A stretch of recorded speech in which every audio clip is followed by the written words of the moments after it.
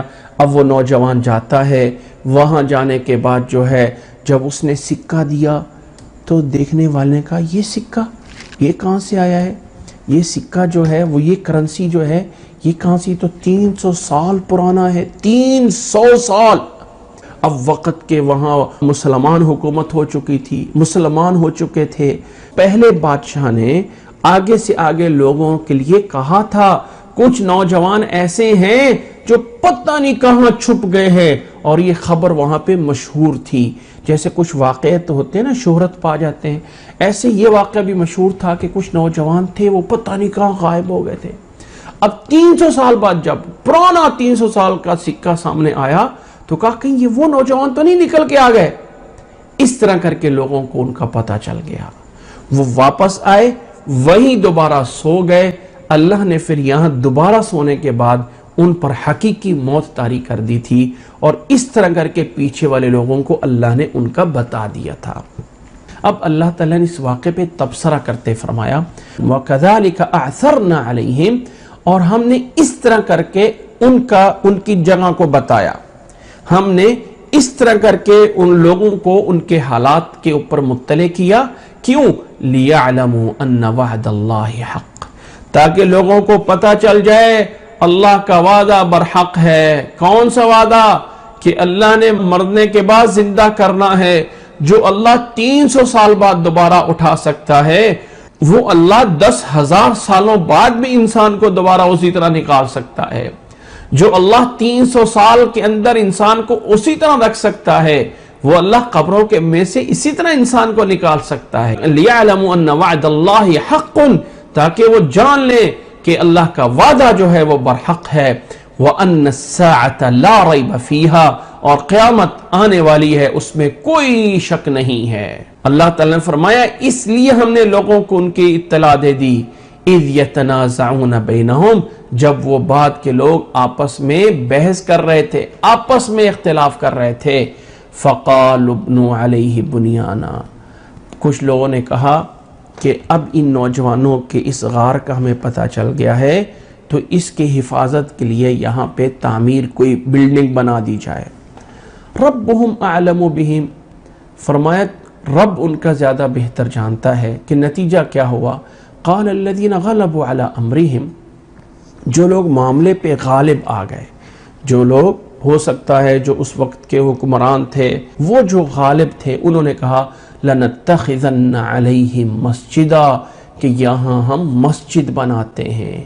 یہ پہلے ان لوگوں کے واقعات ہیں، اور ویسے بھی جو معاملات پہ غالب لوگ ہوتے ہیں، جو اس طرح کے اغلبیت پہ لوگ ہوتے ہیں، ان کے اندر یہ نہیں ہوتا کہ ان کے اندر بہت بڑی بصیرت ہو۔ اللہ کے نبی صلی اللہ علیہ وسلم نے اپنی حدیث میں بیان فرمایا ہے، یہ حدیث بخاری کے اندر کتاب الجنائز میں ہے، کہ لعن اللہ الیہود والنصارى اتخذوا قبور انبیائہم مساجدا، کہ اللہ نے جو یہود و نصارہ پہ لعنت بھیجی ہے، اس کی بھی ایک وجہ یہ ہے کہ انہوں نے اپنے نبیوں کی قبروں پہ مسجد بنا دی تھی، اپنے نبیوں کی قبروں کو مسجدیں بنا لیا تھا۔ اللہ تعالیٰ نے اس لیے یہود و نصارہ پہ لعنت بھیجی تھی۔ نبی صلی اللہ علیہ وسلم کی جو اپنی قبر مبارک ہے، وہ بنیادی طور پہ مسجد میں نہیں تھی۔ ایک بہت بڑا مسئلہ ہے، اور وہ مسئلہ یہ ہے کہ نبی صلی اللہ علیہ وسلم کی دو حدیثوں کو سامنے رکھیں۔ ایک طرف آپ صلی اللہ علیہ وسلم نے فرمایا تھا کہ میری یہ مسجد نبوی میں جو یہ منبر ہے، یہ منبر سے لے کے میرے حجرے تک کی جو جگہ ہے، یہ روضۃ من ریاض الجنہ ہے، جنت کا ریاض الجنہ ہے، جنت کے باغیچوں میں سے ایک باغیچہ ہے۔ اب دیکھیے گا، اگر منبر جو ہے وہ یہاں پہ کھڑا ہوا ہے اور اللہ کے نبی صلی اللہ علیہ وسلم کا حجرہ یہاں پہ ہے، اب مسجد کو اگر بڑا کرنا پڑ جائے تو منبر کو تو نہیں نہ ہلا سکتے ہیں نا، وہ تو وہیں پہ رکھنا ہے نا، اس لیے کہ وہ جگہ تعین ہے۔ آپ روضۃ من ریاض الجنہ کیسے اس کو بڑا کریں گے؟ جتنا گیا وہیں پہ رکھا جائے گا۔ اب دوسری سائڈ پہ اگر زیادہ بڑھا دیں تو امام پھر درمیان میں کیسے آئے گا؟ امام وہ درمیان میں ہونا چاہیے۔ اس لیے بہت سے اشکالات تھے، جس کی وجہ سے مسجد نبوی کو وسعت دینے میں وہ جو حضرت عائشہ رضی اللہ تعالیٰ عنہ کا حجرہ مبارک تھا، جس میں نبی صلی اللہ علیہ وسلم دفن کیے گئے تھے، مجبوراً مسجد کے دائرے میں آ گیا تھا، مسجد کے احاطے میں۔ ایسا نہیں ہے کہ نبی صلی اللہ علیہ وسلم کی قبر کو باقاعدہ مسجد بنایا گیا ہو، کیونکہ پہلے انبیاء کی قبروں کو مسجد بنانے پہ اللہ کے نبی صلی اللہ علیہ وسلم نے لعنت بھیجی ہے۔ لعن اللہ الیہود والنصارى اتخذوا قبور انبیائہم وصالحیہم مساجدا، اللہ نے یہودیوں پہ لعنت بھیجی ہے کہ انہوں نے اپنے نبیوں کی اور اپنے نیک لوگوں کی قبروں کو مسجدیں بنا لیا تھا۔ اس وقت ہم دیکھتے ہیں اپنے کنٹریز میں بہت سی ایسی مسجدیں ہوتی ہیں جن میں قبریں بنائی ہوتی ہیں، قبر پہ مسجد بنائی ہوتی ہے، یہ سب ناجائز ہے، یہ سب ناجائز ہے، یہاں پہ کوئی مجبوری نہیں ہے، اللہ تعالیٰ محفوظ فرمائے۔ بہرحال یہ پہلی امت کا واقعہ ہے، اس امت کا واقعہ نہیں ہے، پہلی امتوں کا واقعہ ہے کہ اللہ نے فرمایا قال الذین غلبوا علی امرہم، جو لوگ معاملات پہ غالب آئے، جو صاحب حکومت تھے، ارباب تھے، انہوں نے کہا ہم یہاں پہ مسجد بنا لیتے ہیں۔ اب اللہ تعالیٰ نے اس پہ کوئی تبصرہ نہیں کیا کہ انہوں نے صحیح کیا، غلط کیا، کیا صحیح تھا۔ جب اللہ تعالیٰ نے اس پہ کوئی تبصرہ نہیں کیا تو میں اور آپ کیوں کریں؟ ہماری شریعت میں یہ ہے کہ نبی صلی اللہ علیہ وسلم نے اس چیز کو منع کر دیا گیا ہے۔ آگے اللہ تعالیٰ نے فرمایا سَيَقُولُونَ ثَلَاثَةٌ رَابِعُهُمْ كَلْبُهُمْ وَيَقُولُونَ خَمْسَةٌ سَادِسُهُمْ كَلْبُهُمْ رَجْمًا بِالْغَيْبِ کہ اب ان کی تعداد کتنی تھی؟ وہ جو اصحاب کہف کے نوجوان تھے، کچھ لوگ کہتے ہیں 3 ہیں، چوتھا ان کا کتا تھا، کچھ لوگ کہتے ہیں 5 ہیں، چھٹا ان کا کتا تھا، رجمن بالغیب۔ اللہ تعالیٰ نے فرمایا یہ جتنی باتیں بھی کہہ رہے ہیں یہ صرف اور صرف اٹکل پچو ڈیرے میں تیر چلا رہے ہیں۔ رجمن بالغیب، رجم کہتے ہیں پھینکنا پتھر اندھیرے میں، بالغیب یعنی سب اپنے پاس سے تکے لگا رہے ہیں، غیب کی باتوں میں اٹکل لگا رہے ہیں اور کچھ نہیں ہے۔ اور کچھ کہتے ہیں وَيَقُولُونَ سَبْعَةٌ وَثَامِنُهُمْ كَلْبُهُمْ، کچھ کہتے ہیں کہ وہ 7 تھے، 8واں ان کا کتا تھا۔ اس رائے پہ اللہ تعالیٰ نے ایک تبصرہ نہیں فرمایا، اس لیے مفسرین کہتے ہیں کہ راجح بات یہ ہے کہ وہ 7 نوجوان تھے اور 8واں ان کا کتا تھا، پھر بھی اللہ نے کہا قُلْ رَبِّي أَعْلَمُ بِعِدَّتِهِمْ، آپ یہی کہہ دیجئے میرا رب جو ہے وہ جانتا ہے ان کی تعداد کتنی تھی۔ مَا يَعْلَمُهُمْ إِلَّا قَلِيلٌ، بہت تھوڑے لوگ ہیں جو جانتے ہیں، بہت تھوڑے لوگ ہیں، لیکن اصل میرا رب جانتا ہے وہ کتنے لوگ تھے۔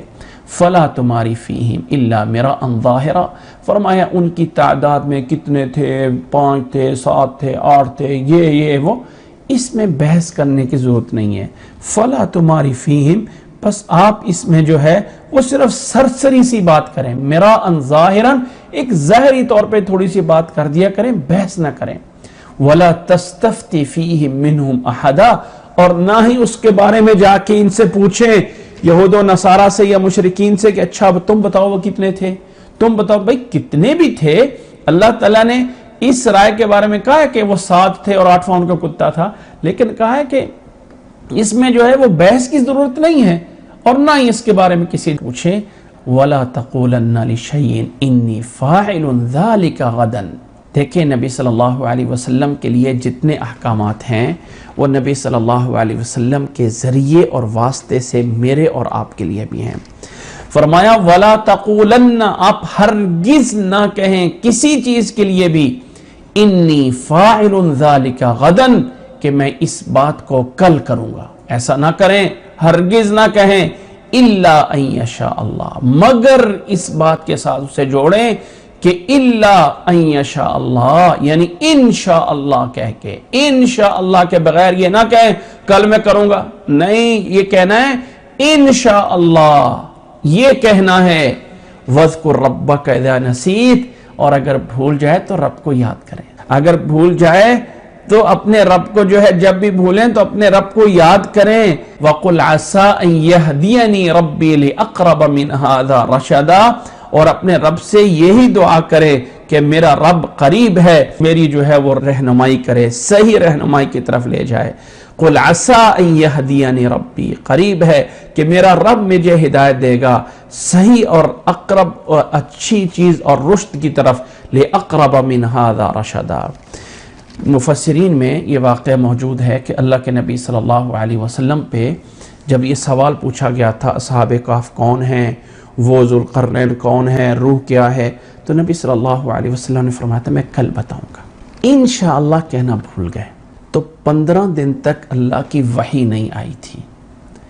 15 دن بعد جب یہ صورت نازل ہوئی اور اس میں یہ واقعہ بتایا تو اللہ نے اپنے نبی کو سمجھایا، نبی کو رہنمائی کی، جو ہمارے لیے بھی رہنمائی ہے کہ کسی کام کے لیے مت کہیں میں کل کروں گا، میں کل کر دوں گا، انشاءاللہ لازمی کہیں، انشاءاللہ کل ہو جائے گا، انشاءاللہ میں کل آؤں گا، انشاءاللہ کل کر دیں گے، انشاءاللہ کل ہم جائیں گے، کل انشاءاللہ یہ ہو جائے گا، انشاءاللہ یہ لازمی کہیں۔ بھول گئے ہیں کسی وقت کہنا تو اپنے رب سے معافی مانگیں، استغفار کریں، فوری یاد کریں تیرا رب ہے جو تجھے صحیح مقصد تک پہنچا سکتا ہے، اس رب کے علاوہ تم صحیح اپنے مقصد تک نہیں پہنچ سکتے، اس لیے انشاءاللہ اس اللہ کے علاوہ ایک پتا بھی نہیں ہلتا ہے، اس لیے اپنے ہر کام کو اللہ کی مشیت کے ساتھ اٹیچ کریں۔ انشاءاللہ اللہ کی مشیت ہے تو میں یہ کام ضرور پورا کر دوں گا، میں ضرور آ جاؤں گا، میں ضرور دے دوں گا، میں ضرور پہنچا دوں گا۔ جتنے بھی کام ہوتے ہیں اس کو اللہ کی مشیت کے ساتھ کریں۔ پھر اللہ نے فرمایا وَلَبِثُوا فِي كَهْفِهِمْ 300 سِنِينَ وَازْدَادُوا تِسْعًا وَلَبِثُوا فِي كَهْفِهِمْ، اور وہ نوجوان اس غار میں 300 سال تک رہے تھے، 300 سال، وَازْدَادُوا تِسْعًا، اور 300 سال کی اوپر 9 سال اور بھی ہیں، 9 سال اور بھی، گویا کہ 309 سال 309 ایئر جو ہے وہ اس غار میں سوئے رہے تھے. یعنی 309 نہیں کہا بلکہ 300 الگ اور 9 الگ. اس میں کچھ مفسرین فرماتے ہیں کہ اگر ہم ان سالوں کے 300 سالوں کی گنتی کو شمار کریں تو عموماً ہمارے ہاں 2 شماریات ہیں، ایک جو ہے وہ میلادی ہے، ایک ہجری ہے. یعنی میلادی جس کو ہم یہ جنوری، فروری، مارچ، اپریل کہتے ہیں، اور دوسرا جو اس کو شمسی کہتے ہیں، سورج کے حساب سے ہے. گرمیاں پتہ ہے جون جولائی میں آتی ہیں، سردیاں پتہ ہے جنوری اور دسمبر میں اور ان میں آتی ہیں. تو یہ والے مہینے چلتے ہیں سورج کے اعتبار سے. سورج کی تپش ہے، گرمیاں آتی ہیں، سورج کی تپش نرم ہو جاتی ہے، سردیاں آتی ہیں، تو ان کو شمسی مہینے کہا جاتا ہے. اور یہ والا شمسی مہینوں کا سال فروری کے علاوہ باقی یا تو 30 کا ہوتا ہے یا 31 کا ہوتا ہے، تو یہ 10 دن زیادہ ہوتا ہے بنسبت دوسرے تعداد کے جو ہمارے اسلامی مہینے ہیں، محرم، صفر، ربیع الاول، ربیع الثانی، جمادی الاولی، جمادی الثانی، رجب، شعبان، رمضان، ذوالقعدہ، ذوالحجہ. یہ جو 12 مہینے ہیں یہ اسلامی سال، اس کے مہینوں کی تعداد ہوتی ہے دنوں کی 29 تاریخ یا 30 تاریخ. تو یہ 10 دن کم ہوتے ہیں. تو اگر ہم اس 300 سال کو قمری مہینوں چاند کے حساب سے جو ہمارے محرم، صفر مہینے ہیں ان کی تعداد گنے تو وہ 309 سال بنتے ہیں قمری مہینوں کے اعتبار سے. اور اگر شمسی مہینوں کے حساب سے شمار کریں تو اس میں چونکہ ذرا 10 دن زیادہ ہوتے ہیں ایک سال میں، تو اس طرح وہ 300 سال بنتے ہیں. اس لیے گویا کہ اللہ تعالیٰ نے دونوں گنتیوں کو آپس میں جمع کر دیا. جملہ یہ ہے وَلَبِثُوا فِي كَهْفِهِمْ 300 سِنِينَ وَازْدَادُوا تِسْعًا، اور اوپر زیادہ کر لے 9 سال بھی. تو 300 سال گویا کہ شمسی مہینوں کے اعتبار سے ہے اور 309 سال ان کے قمری مہینوں کے اعتبار سے ہیں. آگے اللہ نے فرمایا پھر بھی قُلِ اللَّهُ أَعْلَمُ بِمَا لَبِثُوا، اللہ تعالیٰ زیادہ بہتر جانتا ہے. آپ یہی کہیں کہ اللہ بہتر جانتا ہے وہ کتنی دیر رہے. قُلِ اللَّهُ أَعْلَمُ بِمَا لَبِثُوا لَهُ غَيْبُ السَّمَاوَاتِ وَالْأَرْضِ، اسی اللہ کے لیے ہے زمین و آسمان کی غیب. وہ اللہ ہی ہے جو زمین و آسمان کی غیب جانتا ہے. ابصر بہ واسمع، یہ ابصر بہ واسمع گرامر میں افعال مدح اور ذم میں ہوتے ہیں. اس کا معنی یہ کتنا ہی عمدہ ہے وہ دیکھنے والا اور کتنا ہی اچھا ہے وہی سننے والا. اللہ ہی ہے جو زمین و آسمان کی غیب جانتا ہے، وہ اللہ ہی ہے جو بہت خوب دیکھنے والا ہے اور سننے والا ہے. ما لہم من دونہ من ولی، اس کے علاوہ کوئی اور کارساز نہیں ہے. ولا یشرک فی حکمہ احدا، اور اس اللہ کے حکم میں، اس اللہ کے آرڈر میں کوئی بھی اس کا شریک نہیں ہے. اب آگے اللہ تعالیٰ نے اس واقعے کے بعد آگے فرمایا وَاتْلُ مَا أُوحِیَ إِلَيْکَ مِن کِتَابِ رَبِّکَ، وَاتْلُ، تلاوت کیجئے ان پر جو بھی آپ کی طرف اس کتاب میں وحی کی جا رہی ہے تمہارے رب کی طرف سے. اچھا، اگر اس سورت کا اسلوب دیکھیں، اللہ تعالیٰ نے اس سورت کے شروع میں کہا الحمدللہ الذی انزل علی عبدہ الکتاب ولم یجعل لہ عوجا. وہ مضمون چل رہا ہے. کتاب آنے کا مقصد یہ ہے قیما لینذر بأسا شدیدا من لدنہ ویبشر المؤمنین الذین یعملون الصالحات ان لہم اجرا حسنا. یہ اکثر وہ مضمون چلتا رہتا. اللہ کی کتاب، اللہ تعالیٰ اس کتاب کے ذریعے دینا چاہتا ہے. ضمناً جب اصحاب کہف کی بات آئی تو پورا واقعہ تفصیل سے ہوا. اب واپس بات سورت کے شروع کے اس کے ساتھ اٹیچ ہوتی ہے کہ اللہ نے آپ کو یہ کتاب دی ہے قیماً بنا کے. آپ کی ذمہ داری یہ ہے وَاتْلُ مَا أُوحِیَ إِلَيْکَ مِن کِتَابِ رَبِّکَ، آپ تلاوت کیجئے جو وحی کی جاتی ہے آپ کی طرف آپ کے رب کی اس کتاب سے. لا مبدل لکلماتہ، اللہ تعالیٰ کے اس کلمات کو، اللہ تعالیٰ کے قانون کو، اللہ تعالیٰ کے کلمات کو کوئی نہیں بدل سکتا ہے. کوئی نہیں بدلنے والا ہے.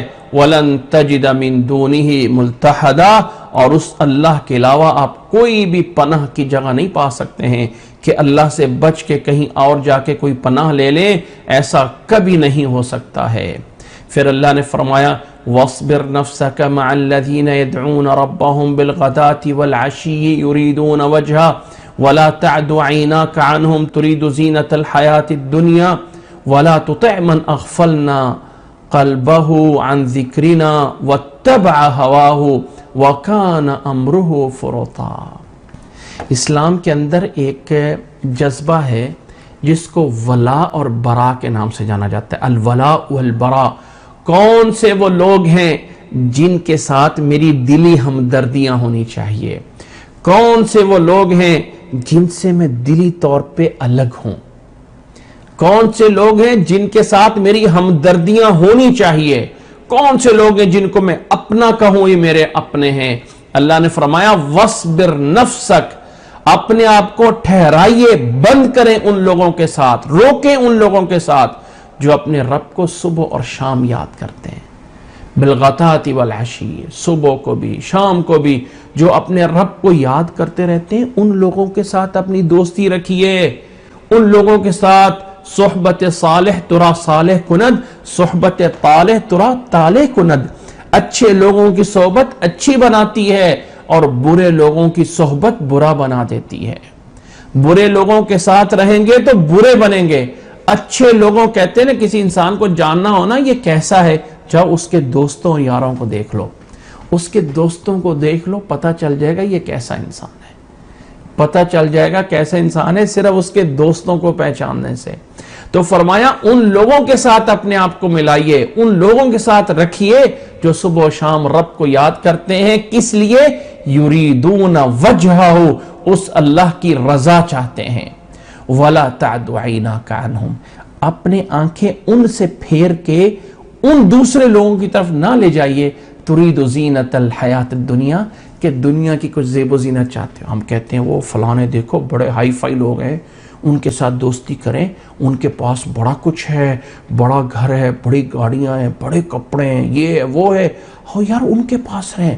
ادھر جو ہے بیچارے غریب ہے, نیک ہے, فلاں ہے, وہ یار یہ تو ایسی تکیہ نوسی خیالات کا ہے, وہ ذرا دیکھو کتنے اچھے لوگ ہیں, ان کے پاس یہ ہے فلاں ہے. اللہ نے فرمایا اے مسلمان ایسا نہیں ہے, اپنے آپ کو ان لوگوں کے ساتھ ملائیں. اللہ تعالیٰ کے ہاں یہ نہیں دیکھا جاتا کہ تمہاری شکلیں کیا ہے, تمہارے پاس کیا ہے, دنیا کا سارا سامان کیا ہے. اللہ دیکھنا چاہتا ہے تمہارے اعمال کیسے ہیں, کن لوگوں کے ساتھ ہے. فرمایا وَلَا تَعْدُ عَيْنَاكَ عَنْهُمْ, ان لوگوں سے ہٹا کے اپنی دوسری طرف نظریں لگا کے کہ دنیا کی زیب و زینت سے دیکھنا چاہتے ہیں, نہ جائیے.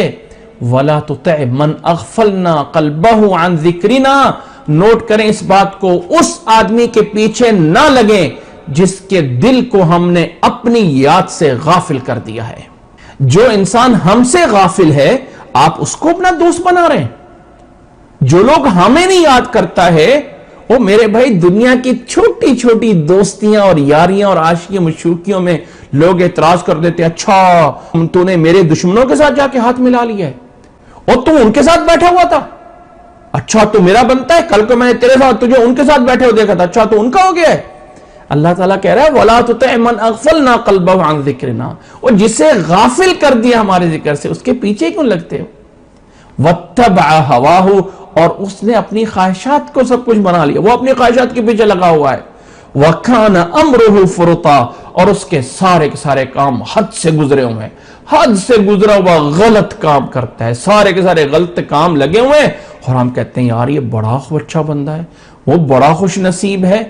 فرمایا نہیں, اس آیت کا اگرچہ ایک سبب نزول بھی ہے کہ اللہ کے نبی صلی اللہ علیہ وسلم سے حضرت سعد بن ابی وقاص رضی اللہ تعالیٰ روایت کرتے ہیں کہ اللہ کے نبی صلی اللہ علیہ وسلم کے پاس کچھ غریب مسلمان تھے, بیچارے غریب لاچار کچھ لوگ تھے, آپ صلی اللہ علیہ وسلم کی خدمت میں حاضر تھے. حضرت بلال بن مسعود رضی اللہ تعالیٰ عنہ, اسی طرح کچھ اور صحابہ تھے. تو قریش کے سردار آئے, وہ چاہتے تھے کہ ہماری موجودگی میں نبی کے پاس یہ لوگ نہ ہوں, یہ تو غریب ہیں، کمی کاجی ہیں، ان کا کیا ویلیو، اب ہم بڑے سردار ہیں، ہمیں جو ہے وہ آگے بیٹھنا چاہیے. تو نبی صلی اللہ علیہ وسلم ان کو تھوڑی سا وقت دینا چاہ رہے تھے مشرکین کو.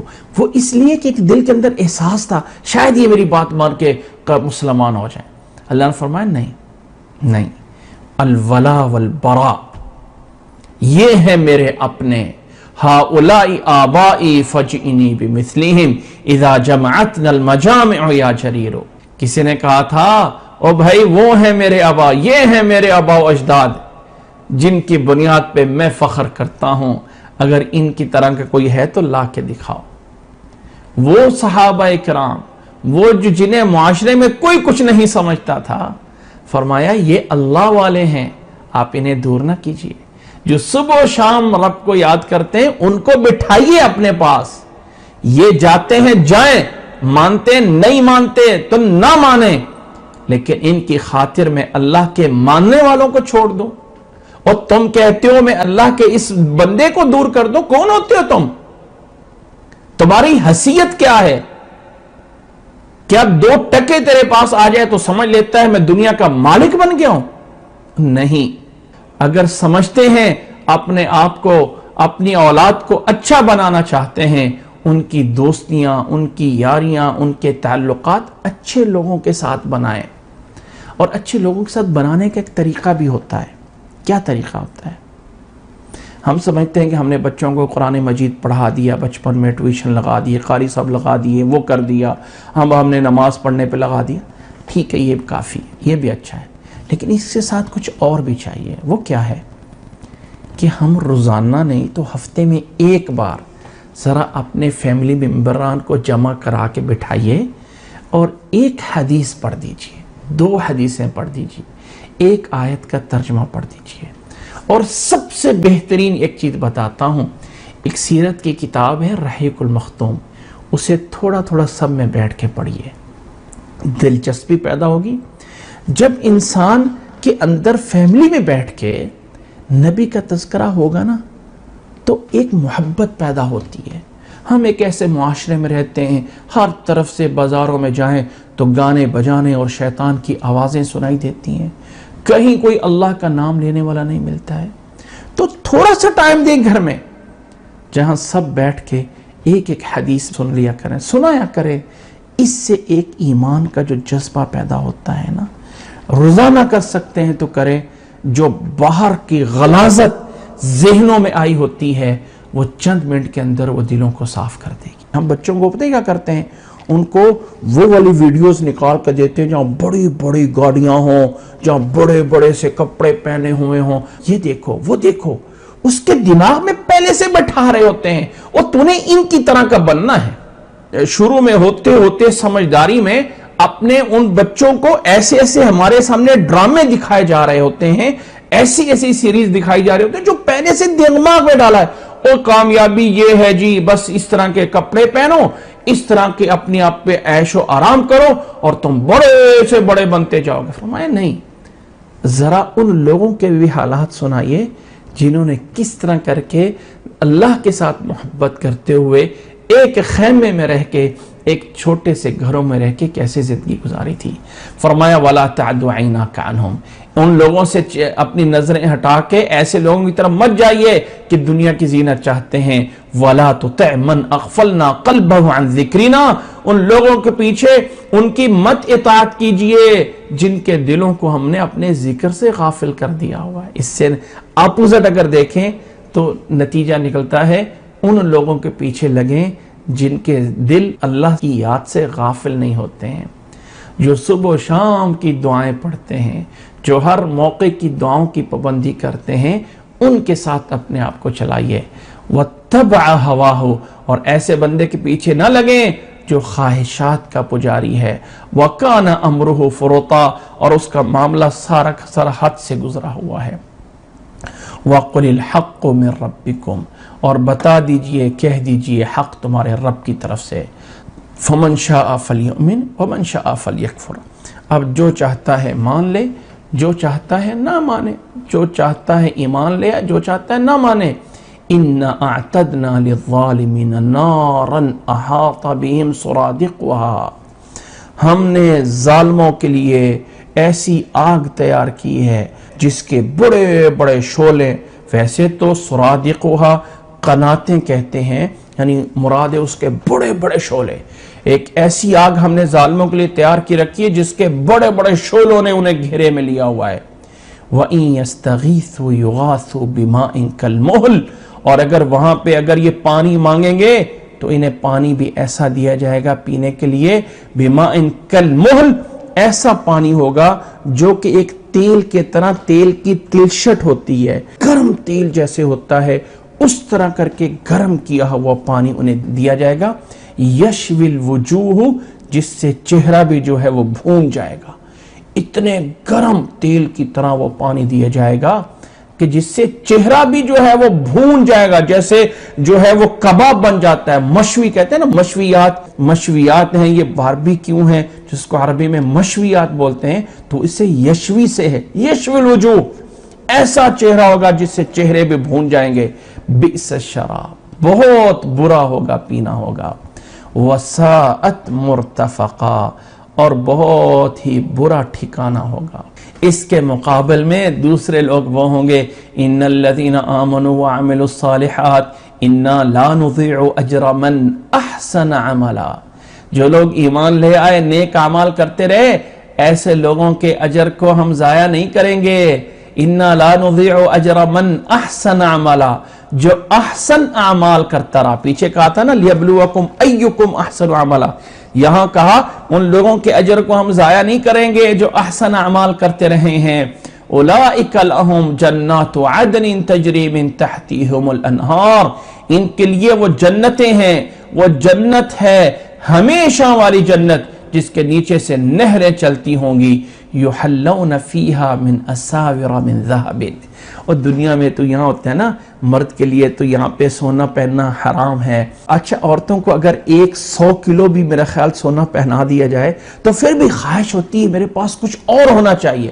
اللہ نے فرمایا اصل وہ جنت میں ہوگا، وہاں پہنائے جائیں گے کنگن سونے کے، وَيَلْبَسُونَ ثِيَابًا خُضْرًا مِّن سُنْدُسٍ وَإِسْتَبْرَقٍ، اور وہاں انہیں جو ہے وہ کپڑے پہنائے جائیں گے، وہاں انہیں جو ہے ایسے لباس پہنائے جائیں گے، ثِيَابًا خُضْرًا، نرم سبز رنگ کے، نرم باریک، سندس باریک، اور استبرق ریشم کے جو ہے وہ لباس ہوں گے، سندس ویسے تو کہتے ہیں، خضرن کہتے ہیں سبز کو، اور استبرق موٹے ریشم، یعنی جس طرح کے چاہیے ہوں گے، باریک ہیں، موٹے ہیں، سبز ہیں، اس طرح کے آرام دہ لباس انہیں پہنائے جائیں گے، متکئین فیہا علی الارائک، وہاں اپنے تختوں پہ ٹیک لگا کے بیٹھے ہوں گے، نعم الثواب وحسنت مرتفقا، نعم الثواب، کتنا ہی عمدہ ہوگا یہ ثواب، اور کتنی ہی اچھے ہوں گے یہ ٹھکانے،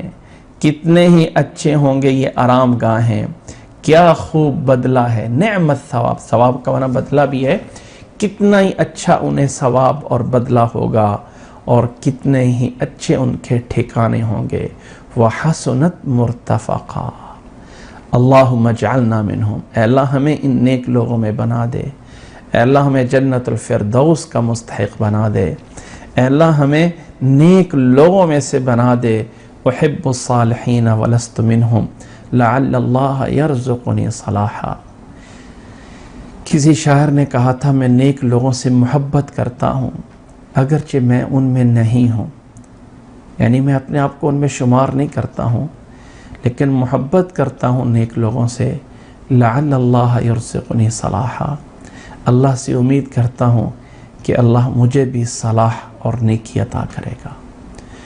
انسان کو کم از کم محبت کے دائرے میں ہونا چاہیے، میں نیک لوگوں سے محبت کرتا ہوں۔ دیکھیں ایک بات سمجھ لیجئے، دنیا میں کوئی انسان بھی معصوم عن الخطا نہیں ہو سکتا، بلکہ جو لوگ جتنے نیک ہوتے ہیں شیطان ان کو اتنا ہی زیادہ بہکاتا ہے، شیطان ان کے پیچھے اتنا ہی زیادہ ہوتا ہے، اس لیے کسی انسان ایک کی غلطی، کسی ایک انسان کی کمی کوتاہی کو پکڑ کے ہمارے اندر ایک سازشیں کی گئی ہیں کہ کسی طریقے سے دیندار لوگوں کو بدنام کیا جائے. او فلانا داڑھی والا یہ کرتا تھا، او فلاں مولوی یہ کرتا تھا، او مولوی یہ ہوتے ہیں، او مولوی وہ ہوتے ہیں.